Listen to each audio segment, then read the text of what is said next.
You're watching Netrush Report, your home for everything tennis. The comebacks, the collapses, and the unforgettable moments that leave fans talking.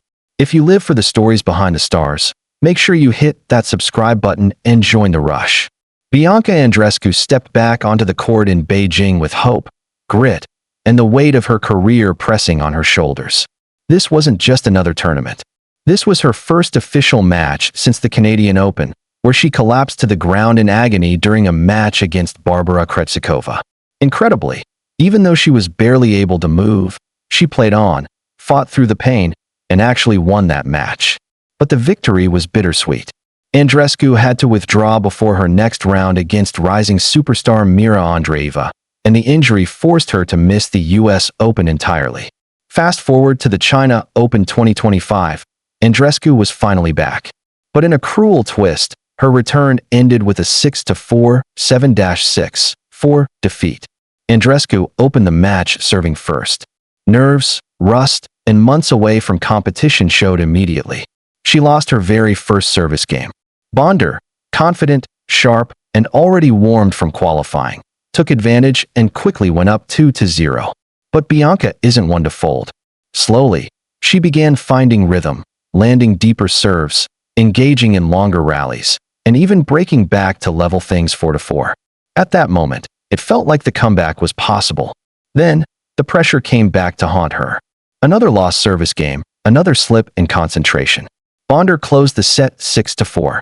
Stats tell the story. Bondar won 64% of service points compared to Andreescu's 58%.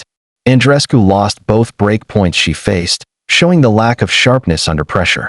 If the first set was about rust, the second set was about chaos. Both players broke serve again and again, 7 breaks of serve in just 10 games. Bondar jumped ahead, breaking Andreescu at will, and even led 5-2. But when serving for the match, she froze. Bianca pounced, breaking back not once, but twice, and dragging the set into a tiebreak.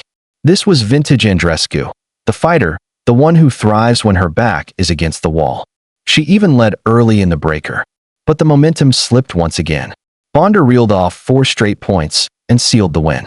Bondar defeats Andreescu 6-4, 7-6, 4. Match duration, 1 hour 57 minutes. Looking deeper into the numbers reveals the fine margins. Aces, Bondar hit 6, Bianca just 1. First serve points 1, Bondar 62%, Andreescu 51%. Break points saved, Bondar 17%, Andreescu 25%, but both struggled to hold serve. Return points 1, Bondar outperformed Bianca on both first and second serve returns.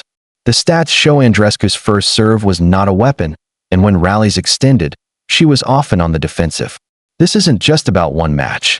It's about a career that has been haunted by injuries since 2019. In 2019, Bianca Andreescu shocked the world, defeating Serena Williams in the US Open final at just 19 years old. She looked like the future of women's tennis.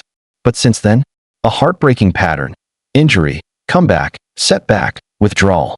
At 25, she has missed more tournaments than she has played. Currently ranked world number 181, she has a 9-9 record in 2025, a frustratingly average season for a player of her talent. Every time Bianca steps on court, fans hope to see a glimpse of the fearless teenager who conquered New York. And sometimes we do. The fighting spirit is still there. The creativity in her game, the drop shots, the variety, it hasn't vanished. But tennis is a brutal sport. It doesn't forgive inconsistency, and it doesn't wait for anyone. For Andreescu, the question now is, how many more comebacks can she make before her body or her spirit breaks completely? Juan Martín del Potro, another US Open champion whose career was destroyed by recurring injuries. Dominic Thiem, once an unstoppable force, now struggling with wrist issues and trying to find a foothold back on tour. Emma Raducanu, the same story of early glory followed by endless injuries. Andreescu's battle mirrors theirs, and fans can't help but wonder if she will suffer the same fate. Bianca isn't done yet. She will next compete at the Wuhan Open, the final WTA 1000 of the year. Ranked outside the top 150, she'll have to fight through qualifying rounds just to make the main draw. This could be a turning point. A strong run there could rebuild confidence. Another early exit, though, might cement 2025 as another lost year. Experts. Many analysts say Bianca still has the skill set to be a top 10 player again, if she can stay healthy. Fans, social media is divided. Some are frustrated by the constant cycle of comebacks and injuries.